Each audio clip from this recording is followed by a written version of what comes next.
Takulandirani ku AMTV Malawi kuchimake kwa nkhani zenizeni. Ngati nkhani imeneyo kuno kulibe, dziwani kuti nkhani imeneyo ndi yabodza. Chabwino ifetu tithokoze kuti muli pano. Ndiyenda uzomvera unena kuti oyankhulira polisi amene amafalitsa nkhani muno Malawi polisi ali palaini pano. Ndiomvera mchanena kuzirani kuti akafika ndi kusireni kuti atiuze nkhani imene yangochitika kumini amene wanda senior superintendent Laelo Chintembo. Ziko kwambiri Sandra Banda mwaswera bwanji omvera nonse.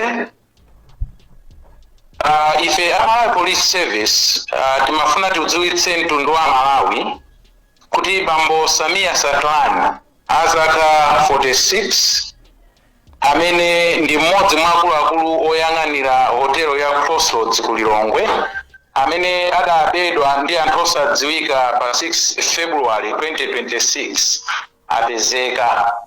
Iwowa anayenda okha ndi mapazi awo dzulo pa 10 March 2026 kupita ku nyumba kwa bambo awo mkatikati mwa usiku.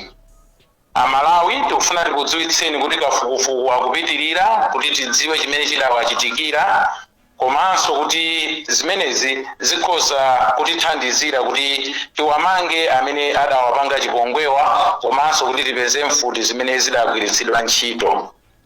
Choncho ife Malawi Police Service posachedwapa tikhala tikutulutsa statement yathu malingana ndi momwe zinakhalira. Zikomo kwambiri. Zikomo kwambiri kumene amenewo ndi ofalitsa nkhani mu polisi.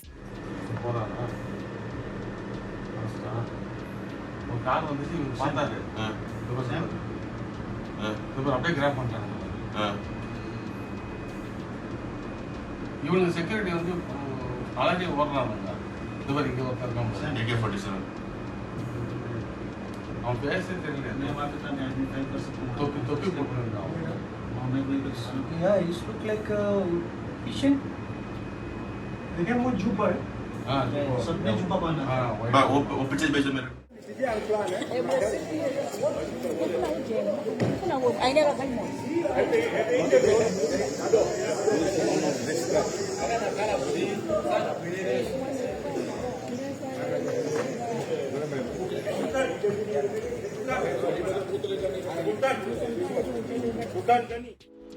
Osaiwala kupanga subscribe ku channel ya AMTV Malawi.